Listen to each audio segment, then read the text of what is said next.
We have to park over, you have to go around the block.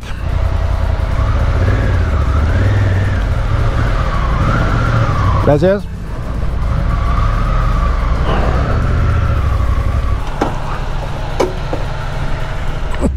We made it to the main square in Cuenca.